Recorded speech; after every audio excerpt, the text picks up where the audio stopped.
السلام علیکم ورحمۃ اللہ وبرکاتہ۔ ڈیئر ویورز، ویڈیو شروع کرنے سے پہلے درود ابراہیمی کا تحفہ بارگاہ رسالت مآب صلی اللہ علیہ وآلہ وسلم میں پیش کریں تاکہ درود کریم کی بے انتہا برکتیں اور رحمتیں حاصل کر سکیں۔ اعوذ باللہ من الشیطان الرجیم، بسم اللہ الرحمن الرحیم۔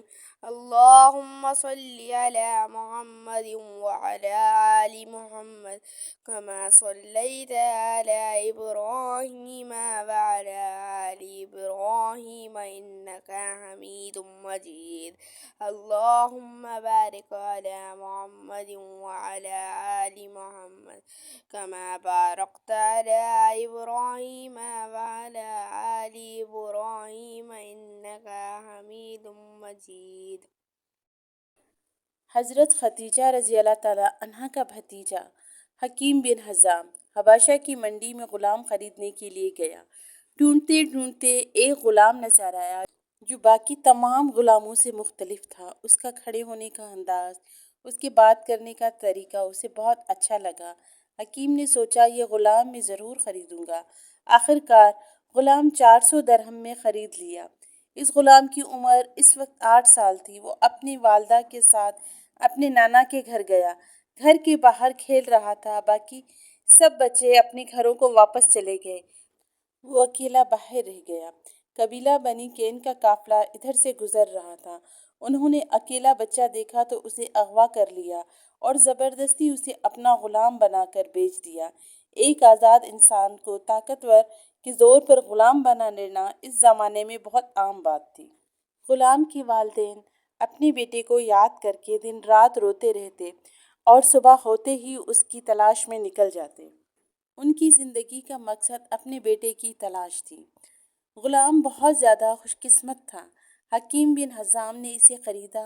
حکیم بن حزام کو یہ غلام پسند آیا تو انہوں نے اپنی پھوپھی جان کو تحفے میں دے دیا۔ اب غلام سیدہ خدیجہ رضی اللہ تعالیٰ عنہا کی ملکیت ہے۔ ان کی شادی جب رسول اللہ صلی اللہ علیہ وآلہ وسلم سے ہوئی تو انہوں نے یہ غلام رسول اللہ کو تحفے میں دے دیا۔ رسول اللہ صلی اللہ علیہ وآلہ وسلم نے غلام کو دیکھتے ہی کہا، یہ بچہ تو ذہین، شریف اور بہت عقل مند لگتا ہے۔ سیدہ خدیجہ بولی، سنا ہے یہ بہت پیار سے اور محبت سے ایک خوشحال گھر میں پلا بڑھا ہے۔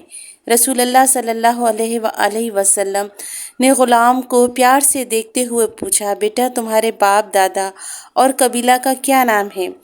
غلام نے جواب دیا، میرے والد کا نام حارثہ، دادا کا نام شرجیل اور پردادا کا نام کعب ہے۔